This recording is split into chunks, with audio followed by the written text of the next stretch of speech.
dhowaan ayaa waxaa bannaanka u soo baxay qoraal uu ku saxiixnaa qareen lagu magacaabo Jeremy Shulman oo sheegay inuu yahay qareenka Generaal Saadiq Cumar Maxamed oo loo yaqaano Saadiq John oo hadda ah taliyaha booliska gobolka Banaadir horeyna u soo noqday taliyihii ciidamada nabad sugidda gobolka Banaadir waxaana warbixin ay qortay hay'adda Monitoring Group ay ku eedeysay inuu ku lug lahaa weerarkii lagu qaaday guriga siyaasiga Cabdiraxmaan Cabdishakuur iyo eeda kale inkastoo qoraalkaasi Monitoring Group qayb ahaan uu ahaa mid qarsoodi ah oo golaha amniga uun la siiyay haddana waxaa faahfaahintiisa lagu xusay warqadda uu qoray qareenka Generaal Saadiq John warbixintii sanadkii hore bishii November soo baxday waxay ku eedeysay Generaal Saadiq eedo dhowra oo ay ka mid ahay dilal iyo howlgallo dilal qarsoodi ah oo ka dhacay Soomaaliya eedahaasi waxaa ka mid ahaa weerarkii lagu qaaday guriga gudoomiyaha xisbiga wadajir Cabdiraxmaan Cabdishakuur oo ay ku dhinteen 5 ruux waxaana qareen Jeremy Shulman weydiiyay bal inuu noo sharxo waxyaabaha uu warqadaasi u diray Monitoring Group-ka ay ku saabsanayd. That letter was supposed to be confidential and it was responding to a confidential annex to the UN Monitoring Group's report from last November. So this letter should not be in the public domain because it relates to a very confidential matter relating to unsubstantiated and inaccurate accusations against General Sadak. But the letter, we believe, was leaked by someone at the United Nations,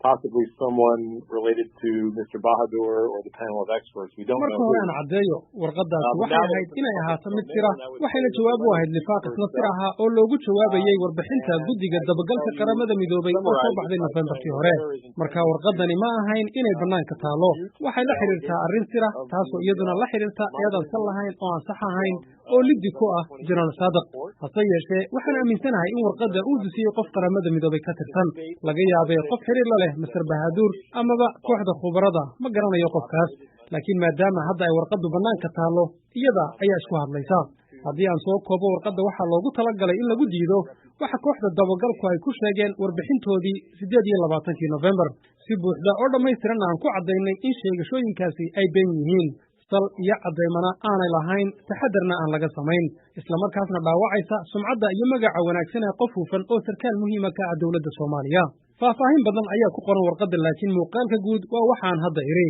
si aan uga hufo magaca Generaal Saadiq eedaha dhaawaca geysanaya kooxda dabagalku ayna cadeyn u haynin shaqana ayna ku lahayn marka horeba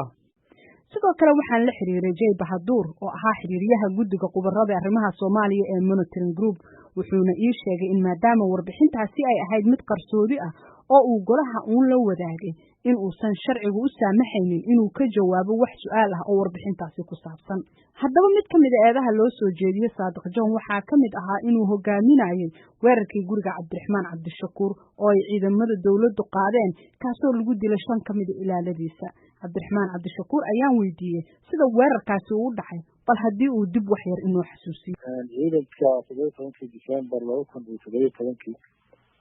soo weeraray guriga hogaaminayay Saadiq Cumar Cabdiraxmaan la yaqaano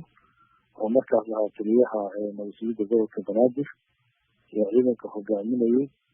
marka weerarkaasi la socotay 25 daqiiqo qaatay waxaa lagu dilay 5 wiil oo ilaaladooda ka mid ahayd oo habeenkiina kabahooda lagu aasay ilaa haddeertan aanan aqoonin meesha ay ku aasan yihiin marka qareenka waan arkay warqadiisa oo u diray guddiga u qaabilsan qaramada midoobay dabagalka qaybinta hubka Soomaaliya si dadka aqalaasaha iyo xiriin darada Soomaaliya ka wada u qaabilsan aad iyo aad u yahay warqad runtii aan ku dhisnayn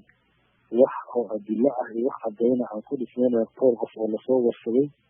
oo dawladda ka tirsan oo la rabo in lagu bari yeelo banaankana looga geeyo weerarkii guriga ama xarunta xisbiga ka dhacay sababta xasaab hogaanka howlgalka habeenkaas isaga qaabilsanaa cidda ka sarreysay amarka soo siisay iyo cidda ka dambeysay waan la ogyahay laakiin aniga waxaan kugu markhaati furayaa inuu isaga yahay qofka hogaaminaya weer qareenka Generaal Saadiq John Shulman waxa uu sheegay inuu la hadlay dad ku dhow Generaal Saadiq oo dhammaantood u xaqiijiyay inuusan weerarkaasi lug ku lahayn Qareen Shulman oo ka jawaabaya eedaha Cabdiraxmaan Cabdishakuur ee ku aadan in Generaal Saadiq uu hogaaminayo weerarkii lagu soo qaaday gurigiisa ayaa waxa uu yiri I don't know where he's getting that from. I certainly have sympathy for the situation and the predicament that impacted him, but it doesn't mean that he's accurate in accusing General Saadiq of this. I'm sure it was a very difficult time for him in a frenetic episode. Ma garanayo meesha uu ka helay Beernugeel ayaanu hayaa dhibaatada uu ku jiro ee raadka ku yeelatay laakiin taas micnaheedu ma aha inuu ku saxsan yahay inuu tan ku eedeeyo General Saadiq waan hubaa inuu xil adag marayay waxaana laga yaabaa in xasuustiisu aanay saxsanayn waxaan ku sheegi karaa si aan khalad lahayn in General Saadiq aan wax kaalina ku lahayn dhinac kasta oo howlgalkaas amni ah howlgalkaas waxa amarkiisa bixinayay saraakiil jooga xafiiska xarunta dhexe ee NISA ee ma aha xafiiska gobolka Banaadir waana laba xafiis oo kala duwan General Saadiq kama shaqaynaynin xafiiska xarunta dhexe ee NISA marka xitaa qayb kama ahayn xafiiska howlgalka sameeyay gudoomiyaha xisbiga wadajir Cabdiraxmaan Cabdishakuur ayaa ku adkaystay in howlgalkaasi uu hogaaminayo Generaal Saadiq isla markaana uu ahaa ninka gurigiisa gudaha u soo galay ee albaabka laga furay ayna jiraan dad kale oo marqaati ah oo arkay Generaal Saadiq in howlgalkaasi uu hogaaminayay madaxweynuhu soo garaacay waajiyay weydiiyay ninka aniga waajiyaha gaarka ah ama xaraska ama igu dhow aniga qofka protection GID protectionka ah madaxweynuhu ka furay wuxuu yiri Cabdiraxmaan Cabdishakuur rabaa weli ereyga wuxuu isticmaalay madaxweynaha u socda ereygaas isticmaalay waa laga furay xiriirka wiilkii laab ayuu ku dhuftay gajacad ayuu u dhacay waana afgembiga u dhacay rabaya yarkiina wuu suuxay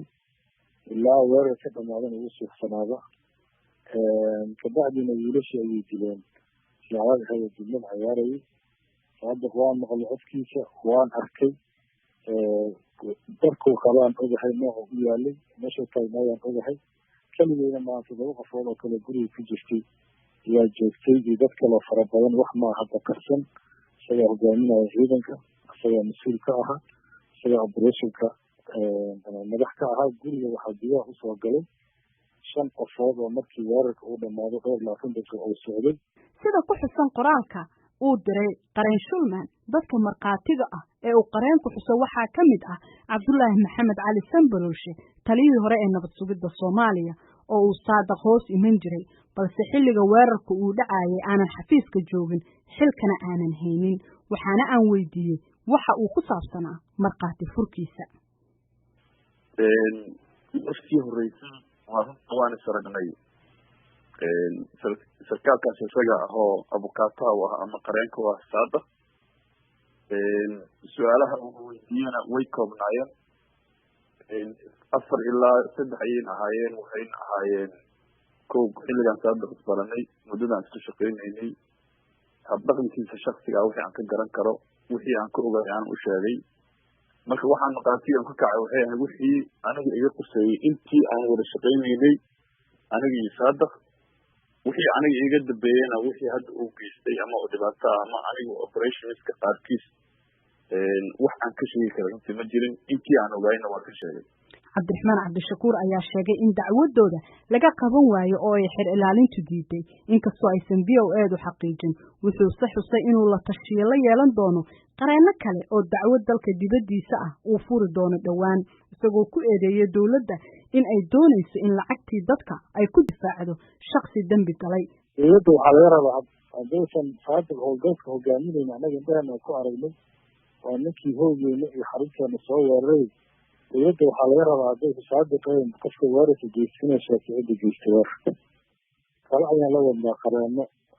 howlahaas ku aadan cilmi muddo ah ee hawshaas ay noo socotay marwale markii talooyinkaas ay noo dhamaadaan dabcan markii aad qareen qabsanayso waxyaalo badan iyo looga baahan yahay oo u baahan in dacwadaada lagu dhaqaajiyo markay soo dhamaato ayagana haddii ilaa yidhaahdo waan la wadaagi doonaa public iyo dadka Soomaaliyeed laakiin taladeeda iyo qareeno ayaan la wadnaa hawsha taliyihii hore ee nabad sugidda Cabdullaahi Maxamed Sanbalolshe ayaa ka warramaya aqoontiisa sida loo qorsheeyo howlgallada la midka ah kii lagu weeraray guriga Cabdiraxmaan Cabdishakuur iyo cidda ay ka go'do talada kama dambaysta ah sababta aniga weligay goobjoog ka ahayn weerar caynkaas oo kale dhacaya dabeeciyana howlgalladu sidaas oo kale tahona howlgal oo askarta ay go'aamin karto ma ahan waa howlgal si siyaasi loo go'aamin karo haddii askarigu qalad galana madaxda ayaa sixi karta oo sheegi karta in amar aan laga qabin la-aantood la fuliyey laakiin waxay la tahay weerarkaas oo kaleeto go-aanka lagu qaadanayo go-aan siyaasiya oo kasoo go-aya meesha ugu sarraysan u yahay Qareen Shulman ayaan weydiiyey haddii warqadii uu u diray xiriiryaha guddiga qubarada Soomaaliya ee qaramada midoobay uu ka helay wax jawaab ah. Not really. We got a letter from a legal officer at the UN essentially saying they will not reply. That Mr. Bahadur won't be inconvenienced. maya runtii waxaa warqad ka helay xafiiska dhinaca sharciga oo noo sheegay inaysan ka jawaabin arrinteena waxaa kaloo noo sheegeen in Mr. Bahadur aysan xilligan ku habboonayn inuu ka jawaabo islamarkaasna uusan nala kulmi karin Mr. Bahadur waxa uu hogaamiyaa golaha khubarada Soomaaliya inkastoo dawladda Soomaaliya aanay aqoonsanayn wuxuuna diiday inuu wajaho oo ka jawaabo arrintan guud ahaan General Saadiq John ayaa sanadkan ka mid ahaa wafdigii madaxweynaha Soomaaliya ee yimid magaalada New York ee dalkan Mareykanka ee ka qayb galaya kulankii guud ee qaramada midoobay.